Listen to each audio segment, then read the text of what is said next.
अगर मैं तुमसे कहूँ कि 1 + 2 + 3 + 4 इस तरह से 100 तक का सम कितना होता है, तो तुमको ये करने में कितना टाइम लगेगा? शायद 2 मिनट या 1 मिनट में भी कुछ कर सकते हैं। लेकिन एक्चुअली मैं बताऊँ, इसका टोटल 5050 आता है। कैसे इतनी जल्दी?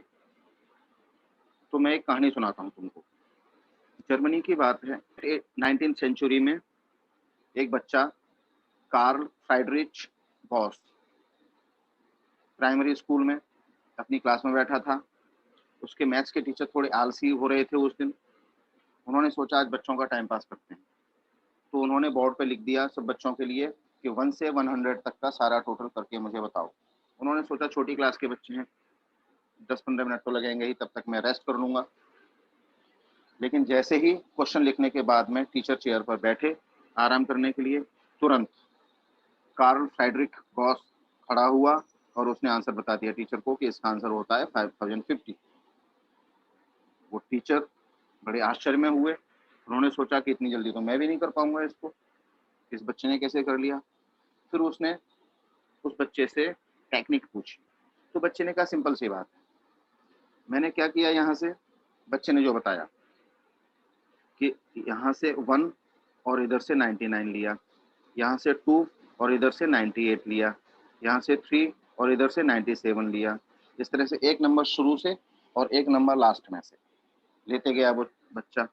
1 + 99 100 होता है, 2 + 98 100 होता है, ऐसे ही 3 + 97 भी 100 होता है। इस तरह चलते चलते लास्ट पेयर उसका क्या रहा होगा, 49 + 41 या 41 + 49 जो 100 होता है। तो इस तरह इन सबका टोटल आ गया 4900 प्लस जो लास्ट वाला 1000 उसने छोड़ा था, 100 जो छोड़ा था वो, और बीच में 50 था, उसका कोई पेयर नहीं था। इस तरह से इसका टोटल आ जाता है 5050। ये टेक्निक और ये मेथड सुनकर के टीचर बड़े आश्चर्य में हुए। यहाँ से शुरुआत हुई मैथमेटिक्स के एक नए सब्जेक्ट सीक्वेंस एंड सीरीज की। अब ये सीक्वेंस एंड सीरीज जो है, और ये कार्ल फ्रेडरिक गॉस आगे चल करके एक बहुत बड़ा मैथमेटिशियन बना। फिजिक्स में इसने गॉसियन सरफेस करके एक बहुत अच्छी थ्योरी दी जो 12th में फिजिक्स में आती है। अब सीक्वेंस एंड सीरीज में होता क्या है, कई टाइप की सीरीजेज होती हैं, बाद में दूसरे साइंटिस्ट लोगों ने भी इस पर रिसर्च करी थी। तो सीक्वेंस एंड सीरीज में एक तो अरिथमेटिक प्रोग्रेशन होता है जिसको हम एपी कहते हैं, एक जियोमेट्रिक प्रोग्रेशन होता है जिसको हम जीपी कहते हैं, ऐसे ही एक फिबोनाची सीरीज होती है, एक न्यूटोनियन सीरीज होती है जो आगे चल करके बीटेक वगैरह में सब चीज़ों में आती है। अरिथमेटिक प्रोग्रेशन 10th में पढ़ना होता है, ज्योमेट्रिक प्रोग्रेशन 11th में आता है, और ये सब आगे चल करके इंजीनियरिंग वगैरह में बीटेक में आती हैं सारी चीज़। एक नंबर है 2, 4, 6, 8 डैश डैश डैश। तो इसमें हम देखते हैं कि फर्स्ट नंबर है 2, सेकंड नंबर है 4, थर्ड नंबर है 6, फोर्थ नंबर है 8। इनको हम बोलते हैं first term T1, second term T2, third term T3, fourth term T4। T के बदले हम इनको स्मॉल में A1, A2, A3, A4 भी कह सकते हैं। अब ये एक अरिथमेटिक प्रोग्रेशन बन जाता है। क्यों? क्योंकि अगर हम डिफरेंस देखेंगे इन सारे कंसेक्यूटिव नंबर्स का, तो 4 - 2 कितना होता है 2। फिर सेकंड टर्म में से फर्स्ट टर्म को माइनस किया तो 4 - 2 कितना होता है 2। थर्ड नंबर में से सेकंड नंबर को माइनस किया, 6 - 4 कितना 2। फोर्थ नंबर में से थर्ड नंबर को माइनस किया, 8 - 6 कितना 2।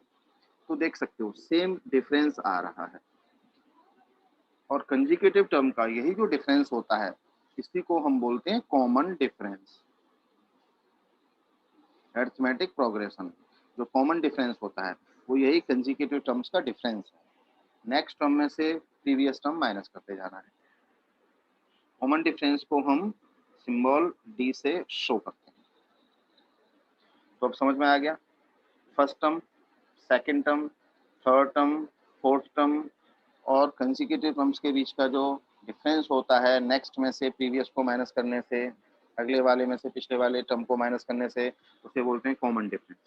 कॉमन डिफरेंस प्लस का भी हो सकता है, माइनस का भी हो सकता है, मीन्स पॉजिटिव नेगेटिव कुछ भी हो सकता है।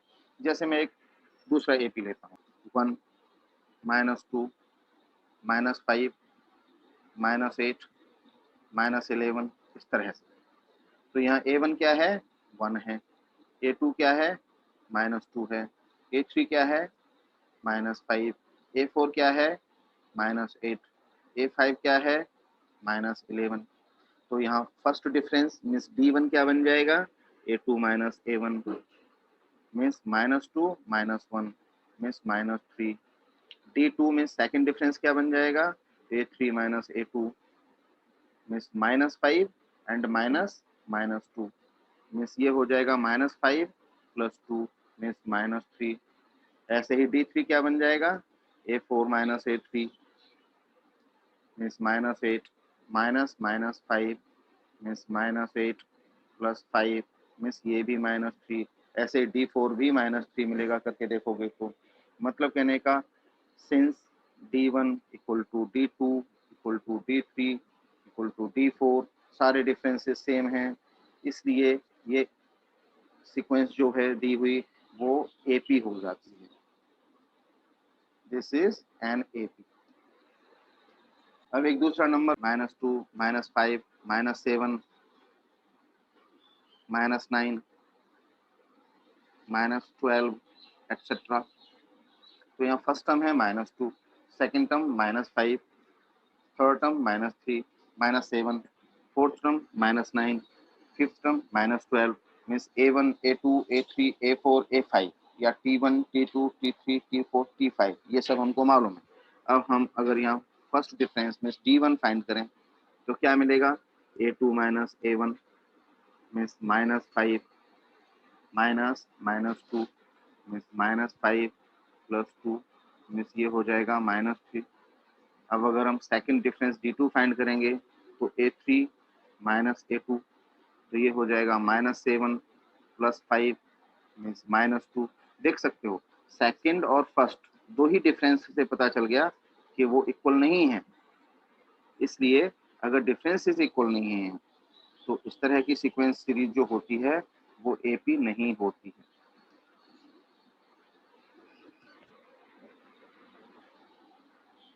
तो एपी में टर्म्स बढ़ भी सकते हैं और एपी में टर्म्स घट भी सकते हैं जैसे जैसे हम आगे बढ़ेंगे। इस तरह ये हो जाता है अरिथमेटिक प्रोग्रेशन। अब एक दूसरा नंबर में लेता हूँ, एक दूसरी सीरीज जैसे 2 4 8 16 32 एक्सेट्रा। यहाँ देख सकते हो फर्स्ट टर्म है 2, सेकंड टर्म है 4, थर्ड टर्म है 8, फोर्थ टर्म है 16, फिफ्थ टर्म है 32। यहाँ पर भी अगर हम D1 D2 ये सब फाइंड करेंगे तो इक्वल नहीं आने वाले हैं, लेकिन अगर हम उनका रेशियो फाइंड करें R1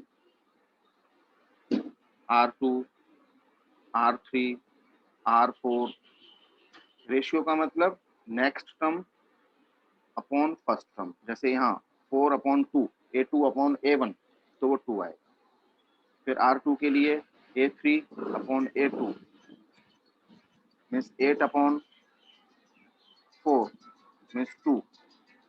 तो R3 क्या मिल जाएगा, मीन्स थर्ड रेशियो क्या मिलेगा, A4/A3 मीन्स 16/8 मीन्स 2। इसी तरह से R4 फोर्थ रेशियो क्या मिलेगा, A5/A4 मीन्स 32/16 तो ये भी 2 हो गया। इस तरह से हम देख सकते हैं कि रेशियोज सारे सेम हैं, इसको हम बोलते हैं कॉमन रेशियो। मतलब कहने का कि ये जो प्रोग्रेशन है ये मल्टीप्लाई होकर के आगे बढ़ रहा है। 2 2 4, 4 2 8, 8 2 16, 16 2 32। इस तरह के जो प्रोग्रेशन होते हैं उनको हम जियोमेट्रिक प्रोग्रेशन कहते हैं। जो मल्टीप्लाई होते होते या डिवाइड होते होते आगे बढ़ते हैं वो हो जाते हैं जियोमेट्रिक प्रोग्रेशन। और अरिथमेटिक प्रोग्रेशन में नंबर प्लस होते होते या माइनस होते होते बढ़ते हैं आगे। तो इसके कुछ फॉर्मूले होते हैं जैसे A1 A2 पहले हम एक अरिथमेटिक प्रोग्रेशन लिखते हैं जनरल में, A3 A4 dash dash dash dash dash, last वाला टर्म जो होता है उसको हम बोलते हैं AN। तो AN क्या हो जाता है? लास्ट टर्म, इसलिए हम इसको L भी कह सकते हैं। तो अब यहाँ से कुछ फॉर्मूले, बहुत थोड़े से ही फॉर्मूले होते हैं, कम फॉर्मूले होते हैं। एक तो होता है कॉमन डिफरेंस का फॉर्मूला, इसको हम बोलते हैं D। इसका फॉर्मूला होता है A2 माइनस A1। मतलब कहने का जनरल फॉर्मूले में अगर हम लिखें कॉमन डिफरेंस को, तो AN प्लस 1 माइनस AN, या इसको हम ऐसे भी लिख सकते हैं AN माइनस AN माइनस 1। इसका सिंपल सा यही मतलब हुआ, चाहे हम AN प्लस 1 माइनस AN कहें, चाहे AN माइनस AN माइनस 1 कहें, सिंपल सा यही मतलब हुआ कि नेक्स्ट वाले टर्म में से उससे जस्ट पहले वाला टर्म माइनस कर देंगे हम, तो वहां से कॉमन डिफरेंस हमको मिल जाएगा। दूसरा होता है nth टर्म, जिसका सिंबल होता है AN। इसको हम कई बार लास्ट टर्म भी कह सकते हैं, तब उसके लिए सिंबल यूज करेंगे हम L। इसका फॉर्मूला होता है AN equal to A means first term plus N minus 1, N means number of terms, D means common difference, और उसके बाद में सम होता है, तो सम ऑफ n टर्म्स। इसका फॉर्मूला, इसका सिंबल होता है SN, और इसका फॉर्मूला बन जाता है n upon 2 into bracket 2a plus n minus 1 taken into bracket multiplied by d। ठीक है, या एक और फॉर्मूला इसका बनता है, क्या फॉर्मूला बनता है? n upon 2 a plus l। अब मैं अभी ये बताऊंगा कि ये सेकंड वाला फॉर्मूला है SN का, वो कैसे बना।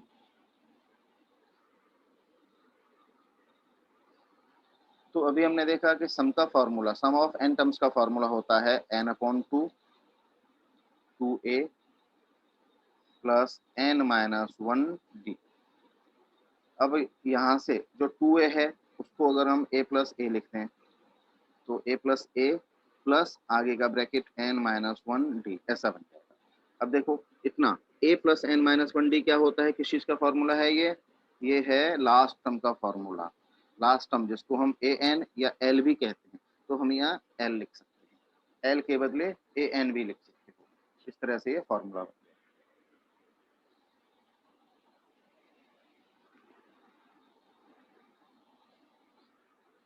अब यहाँ टर्म्स का ध्यान रखो, टर्म्स क्या क्या है? ए मीन्स क्या होता है? First term. किसी भी एपी का जो फर्स्ट टर्म होता है वो ए होता है। डी क्या होता है? Common difference.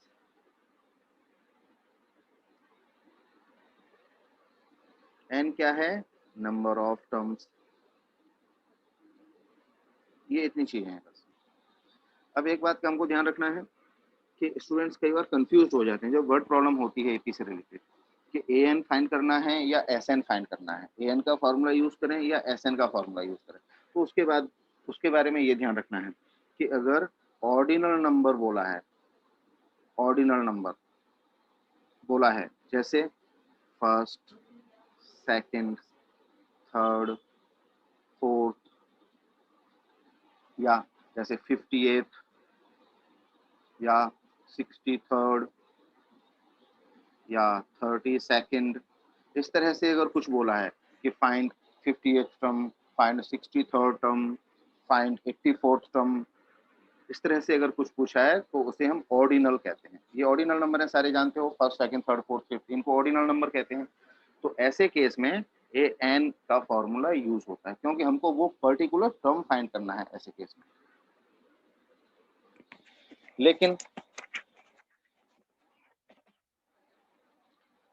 लेकिन अगर क्वेश्चन में साफ साफ लिखा हो कि फाइंड द सम ऑफ इतने टर्म्स, उसमें सिर्फ ऑर्डिनल नंबर दिए हों, जैसे find the sum of 50 terms, सिर्फ ऐसा लिखा हो, सम ऑफ जरूर लिखा हो, और या फिर सिर्फ कॉर्डिनल नंबर्स लिखे हों, जैसे 10, 20, 30, 40, 50, 1, 2, 3, 4, 5, इनको हम कॉर्डिनल नंबर कहते हैं। फिर से एक बार, जब हम ऑर्डर बताते हैं जैसे first, second, third, fourth, fifth etcetera, तो वो ऑर्डिनल नंबर होते हैं। और जब हम सिर्फ नंबर लिखते हैं जैसे 1, 2, 3, 4, 5, 6, तो उनको कॉर्डिनल नंबर कहते हैं। तो कॉर्डिनल नंबर्स के केसेस में या सम लिखा हो क्वेश्चन में, ऐसे में एस एन का फॉर्मूला लगता है। अब हम चैप्टर 5 अरिथमेटिक प्रोग्रेशन की एक्सरसाइज स्टार्ट करते हैं। देख सकते हो फर्स्ट एक्सरसाइज जो है 5.1, उसमें कुछ खास नहीं है, वर्ड प्रॉब्लम्स हैं शुरुआत में ही। एक्सरसाइज 5.1 फर्स्ट क्वेश्चन में क्या पूछा है, in which of the following situations does the list of numbers involved make an arithmetic progression and why. हमको ये बताना है कि यहाँ जो 4 पार्ट्स दे रखे हैं क्वेश्चन में, उसमें से कौन से केस में एपी बनती है, कौन से में नहीं बनती, और बनती है तो क्यों, का रीजन क्या है, या नहीं बनती है तो क्यों, उसका रीजन क्या है। फर्स्ट पार्ट में बोला है the taxi fare after each kilometre, जब भी ईच वर्ड दिया हो, एक ट्रिक बताता हूं मैं, जब भी ईच वर्ड दिया हो तो वो एपी बनती है। तो taxi fare after each kilometre when the fair was 15 rupees for the first kilometer and rupees 8 for each additional kilometer। मतलब क्या हुआ कि टैक्सी फेयर फर्स्ट किलोमीटर के लिए 15 रुपीज है और फिर हर एक किलोमीटर के लिए 8 रुपए बढ़ता जाएगा। मीन्स फर्स्ट किलोमीटर तक कहीं भी चले तो 15 रुपीज फेयर देना पड़ेगा, और उसके बाद में अगर 2 किलोमीटर चले तो उसमें प्लस 8, 15 में प्लस 8 करना पड़ेगा, 23 हो जाएगा। 3 किलोमीटर तक चले तो 23 में 8 ऐड करना पड़ेगा तो 31 रुपीज हो जाएगा। 4 किलोमीटर चले तो 31 में 8 ऐड करना पड़ेगा, 39 रुपीज फेयर हो जाएगा। इस तरह से तो ये बन गया ना एपी। क्यों? क्योंकि कॉमन डिफरेंस ईच टर्म में सेम है, 8 रुपीज। सेकेंड पार्ट में the amount of air present in a cylinder when a vacuum pump removes 1/4 of the remaining। एक ट्रिक ये है कि जब भी रिमेनिंग वर्ड दिया हो तो वो एपी नहीं होगा।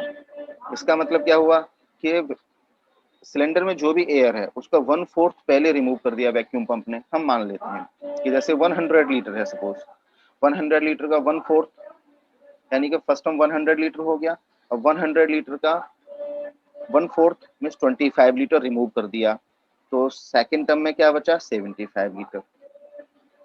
अब नेक्स्ट स्टेज के लिए 75 लीटर बचा रिमेनिंग। इसने बोला है कि 1/4 ऑफ द एयर रिमेनिंग। अब 75 लीटर का 1/4 कितना होगा, 37.5 का भी हाफ। इसका मतलब ऑब्वियसली वो 25 तो नहीं होगा।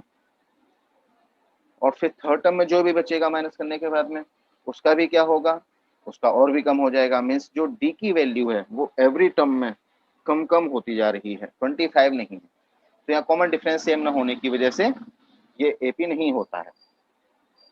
सिंपल सा याद रखना है, कहीं भी रिमेनिंग वर्ड हो या कंपाउंड इंटरेस्ट ऐसा वर्ड हो जो फोर्थ पार्ट में, देखो क्या है फोर्थ पार्ट में, the amount of money in the account every year when rupees 10,000 is deposited compound interest। क्यों कंपाउंड इंटरेस्ट के बारे में तुम जानते हो कि हर एक मंथ के लिए या हर एक क्वार्टर, हर एक हाफ ईयर या हर एक ईयर के लिए कंपाउंड इंटरेस्ट सेम नहीं होती है, थोड़ी थोड़ी बढ़ती जाती है। क्योंकि जो कंपाउंड इंटरेस्ट है वो भी प्रिंसिपल में ऐड होता जाता है।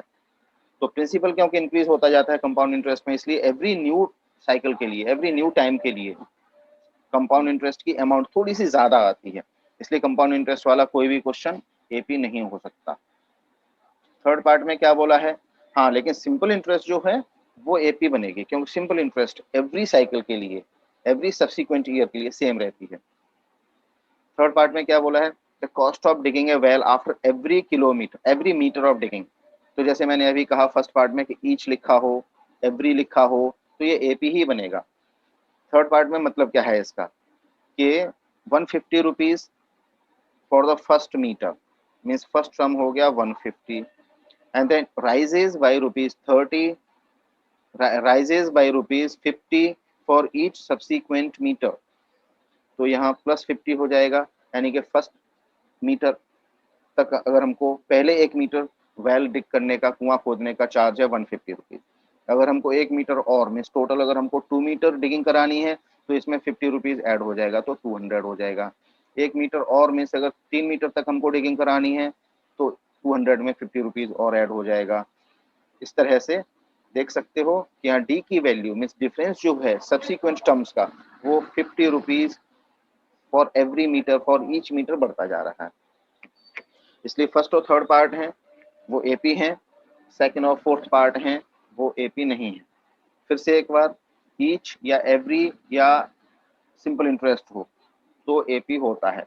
रिमेनिंग वर्ड लिखा हो क्वेश्चन के अंदर या कंपाउंड इंटरेस्ट ऐसा वर्ड लिखा हो तो एपी नहीं होता है। अब हम क्वेश्चन 2 देखते हैं। Write first 4 terms of AP when the first term a and the common difference given below. तो जो डी का फॉर्मूला हमने सीखा था, d equal to a two minus a one, यहाँ से ही सारे फॉर्मूले बन जाते हैं सारे टर्म्स के। तो जो nth टर्म का formula a n equal to a plus n minus one d बना था, वो भी उसी फॉर्मूले में से डी का फॉर्मूला बनाया है। जैसे अगर हमको ए टू का फॉर्मूला बनाना है तो बन जाएगा A one plus D, A three का बनाना है तो बन जाएगा A two plus D, A four का बनाना है तो बन जाएगा A three plus D. Means every next term find करने के लिए उसके पिछले टर्म की वैल्यू में कॉमन डिफरेंस है उसको प्लस कर देंगे हम। और एक बात और ध्यान रखो कि कॉमन डिफरेंस का फॉर्मूला सिर्फ d equal to a two minus a one नहीं होता। कॉमन डिफरेंस का फॉर्मूला लेफ्ट साइड में देखो, हम d equal to a three minus a two भी कर सकते हैं, d equal to a four minus a three भी कर सकते हैं, d equal to a five minus a four भी कर सकते हैं। मतलब नेक्स्ट टर्म में से उसका पिछले वाला टर्म माइनस कर देना है तो वहां से कॉमन डिफरेंस मिल जाता है। और इन्हीं सारे फॉर्मूलों से ये सारे फॉर्मूले बन गए हैं, देख सकते हो। नेक्स्ट टर्म फाइंड करने के लिए फिर से बता दूं कि किसी भी टर्म में उस डी की वैल्यू जो है कॉमन डिफरेंस की वो ऐड कर देनी है। तो जैसे अगर हम फिफ्थ पार्ट करें इसका, तो यहाँ ए कितना दिया है -1.25, डी कितना दिया है -0.25, मीन्स फर्स्ट टर्म दिया है -1.25। तो सेकंड टर्म मालूम करने के लिए हम क्या करेंगे, ए वन प्लस डी, ए वन की वैल्यू कितनी है -1.25, डी की वैल्यू कितनी है -0.25, तो प्लस माइनस माइनस हो जाएगा, मीन्स इसकी वैल्यू मिली -1.50। सेम टर्म्स है, सेम साइंस है, -1.25 एंड -0.25, दोनों टर्म्स दोनों नंबर्स ऐड हो जाएंगे, साइन वही रहेगा जो उनके साथ है माइनस में।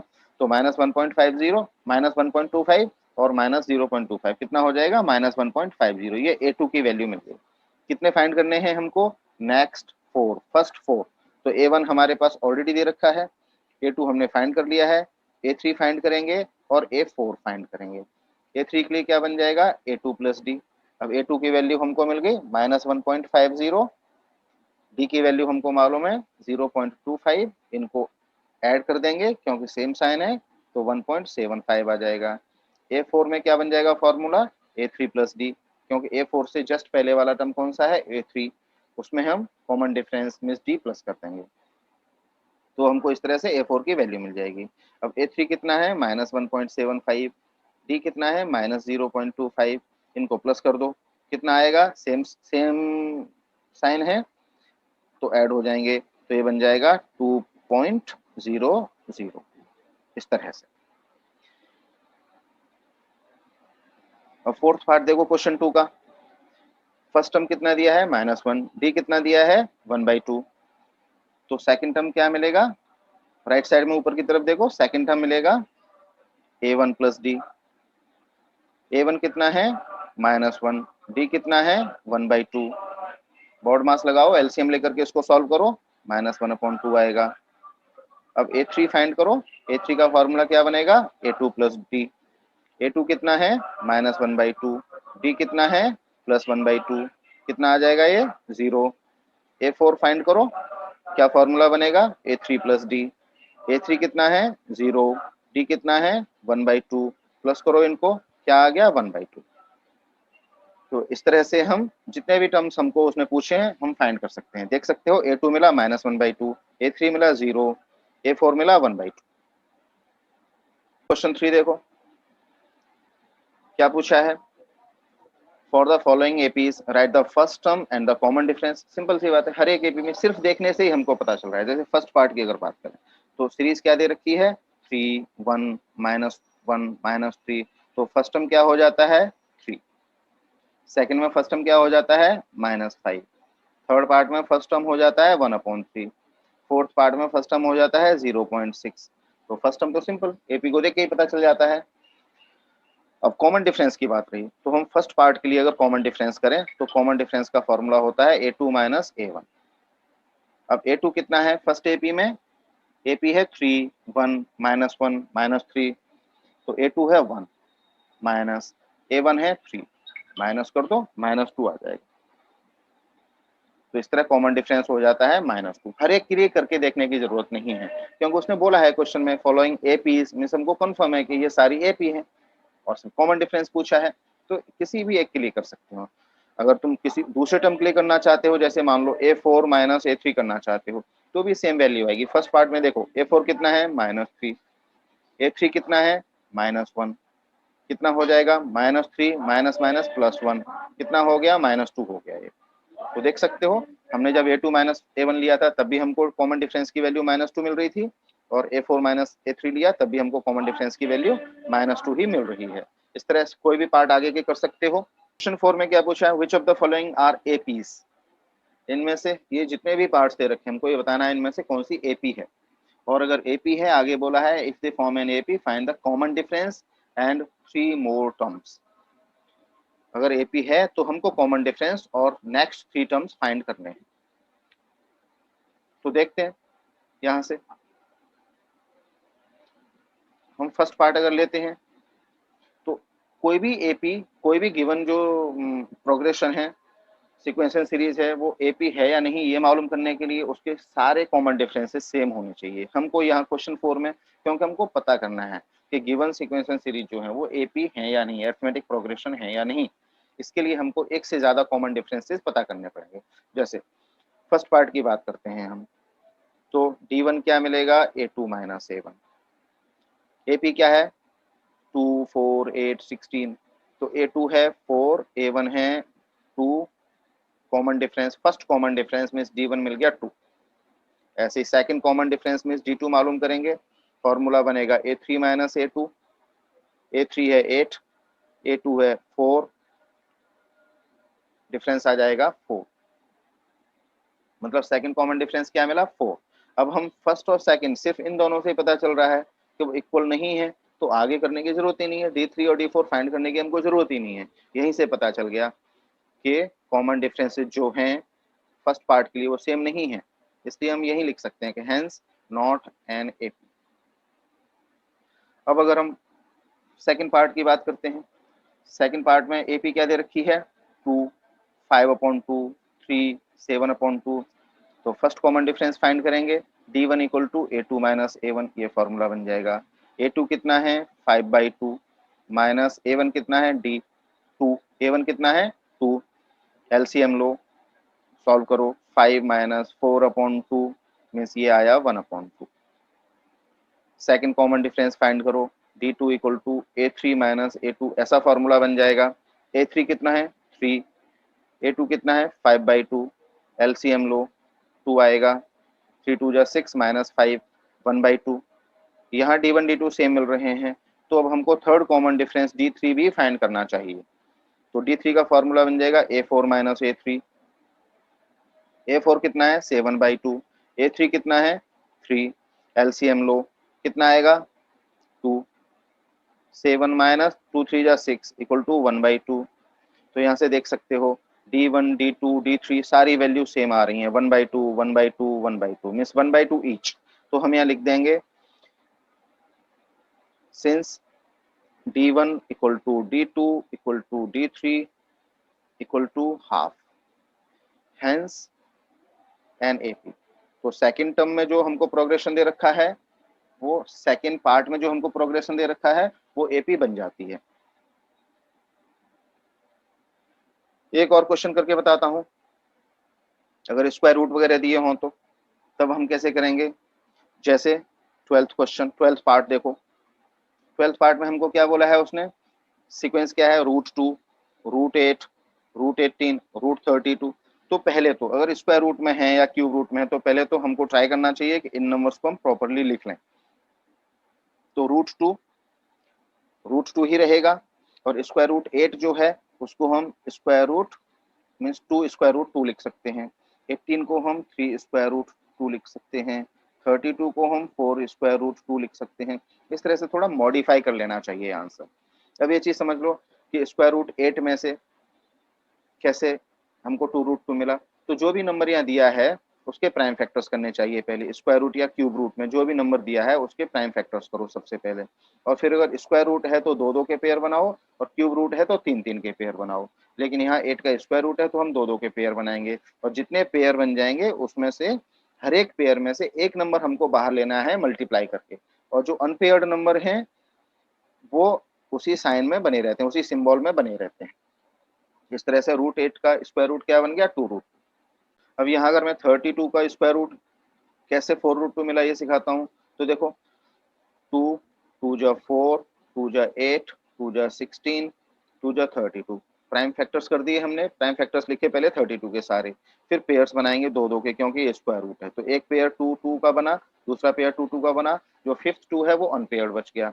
अब जैसा कि मैंने अभी कहा था कि हम हर एक पेयर में से एक नंबर ले लेते हैं और उसको मल्टीप्लाई कर देते हैं, तो क्या बन जाएगा, हर एक पेयर में से एक 2 लेंगे तो 2 इंटू 2 वो स्क्वायर रूट के साइन के बाहर आ जाएगा, और ये जो अनपेयर्ड 2 है वो स्क्वायर रूट के अंदर रहेगा। तो क्या बन गया, ये बन गया 2 2 जा 4√2। इस तरह से √32 की वैल्यू आई थी है। तो अब हम पता करेंगे कि 12th पार्ट जो है वो एपी है या नहीं। तो फर्स्ट टर्म हो गया √2, सेकंड टर्म हो गया 2√2, थर्ड टर्म हो गया 3√2, और फोर्थ टर्म हो गया 4√2। अब हम यहाँ कॉमन डिफरेंसेस फाइंड करेंगे। ऊपर की तरफ देखो बोर्ड पे, d1 equal to a2 minus a1, value लगाओ, a2 है 2√2, a1 है √2, तो माइनस कर दोगे 2√2 माइनस √2 मीन्स स्क्वायर रूट 2 बचेगा। कैसे, ये दोनों ही इरेशनल नंबर हैं, ठीक उस तरह से जैसे 2x माइनस एक्स, √2 मीन्स 1√2, तो 2x माइनस एक्स की तरह क्या बचता है, वहां से x बचता है, वैसे 2√2 माइनस √2 बचेगा। तो फर्स्ट कॉमन डिफरेंस क्या मिला हमको 12th पार्ट में, √2। अब सेकंड कॉमन डिफरेंस फाइंड करो, तो d2 का फॉर्मूला क्या होता है, a3 माइनस a2। a3 कितना है 12th पार्ट में, 3√2, a2 कितना है 2√2, 3√2 में से 2√2 माइनस करोगे तो क्या बचेगा, √2। फिर थर्ड कॉमन डिफरेंस फाइंड करो d3, फॉर्मूला क्या बनेगा, a4 माइनस a3, a4 कितना है 4√2, a3 कितना है 3√2, 4√2 माइनस 3√2 करोगे क्या बचेगा, √2। देख सकते हो सारे कॉमन डिफरेंसेस सेम हैं, हम यहाँ लिख देंगे since d1 equal to d2 equal to d3 equal to √2 hence NAP। अगर d1 और d2 सेम है तो ही हमको आगे बढ़ना है d3 d4 वगैरह फाइंड करने के लिए, वरना उसकी जरूरत नहीं है।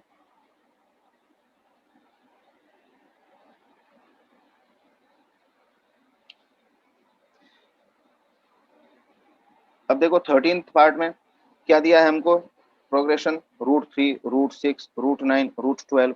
तो जब इसके लिए तुम रूट से बाहर निकालोगे, √3 रहेगा, √6 में पेयर्स बनेंगे 2 इंटू 3, कोई भी पेयर नहीं बन रहा है तो √6 ही रहेगा। स्क्वायर रूट ऑफ 9 हम जानते हैं 3 होता है, स्क्वायर रूट ऑफ 12 हम जानते हैं 2√3 बन जाएगा।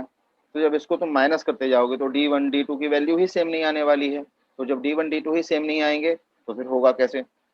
और 13th पार्ट की बात करें तो 13th पार्ट में हम कॉमन डिफरेंस फाइंड करेंगे, d1 equal to a2 minus a1, a2 कितना है स्क्वायर रूट 6, a1 कितना है स्क्वायर रूट 3, तो ये माइनस हो ही नहीं पाएंगे क्योंकि √6 में कुछ वैल्यू बन ही नहीं सकती। उसके अगर हम पेयर करें, अगर हम उसको स्क्वायर रूट से √6 को अगर हम स्क्वायर रूट से बाहर निकालने की कोशिश करेंगे तो उसके प्राइम फैक्टर्स बनेंगे 3 इंटू 2, कुछ भी पेयर नहीं बन रहा है तो वो √6 ही रहेगा, इसलिए √6 माइनस √3 इतना ही रखेंगे हम। ज्यादा से ज्यादा क्या कर सकते हैं, स्क्वायर रूट ऑफ 3 कॉमन ले सकते हैं, तो यहाँ स्क्वायर रूट ऑफ 2 बचेगा ब्रैकेट में, -1 बचेगा। अब second common difference d2 equal to a3 minus a2 हो जाएगा, a3 कितना है square root of 9 minus a2 कितना है square root of 6, square root of 9 हम जानते हैं 3 होता है, माइनस स्क्वायर रूट ऑफ 6, ऐसे कैसे ही रहेगा। यहाँ से कुछ कर भी नहीं सकते हम, ज्यादा मुश्किल से हम क्या कर सकते हैं ज्यादा से ज्यादा कि स्क्वायर रूट ऑफ 3 कॉमन ले सकते हैं, तो यहाँ स्क्वायर रूट ऑफ 3 बचेगा माइनस स्क्वायर रूट ऑफ 2 बचेगा। तो हम देख सकते हैं कि d1 और d2 ही सेम नहीं है, since d1 is not equal to d2 hence not an AP।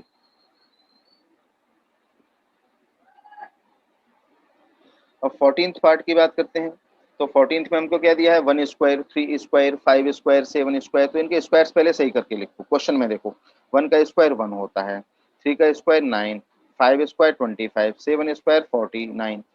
अब इसको मैं मेंटली करवाऊं तो d1 क्या बनेगा a2 minus a1 means 9 minus 1, तो 8 बचेगा।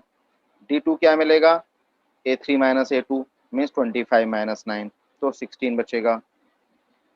D4 क्या मिलेगा, 20, D3 क्या मिलेगा, 25 माइनस 49, D3 क्या मिलेगा, 49 माइनस 25, तो 24 मिलेगा। देख सकते हैं D1 D2 D3 कुछ भी सेम नहीं है।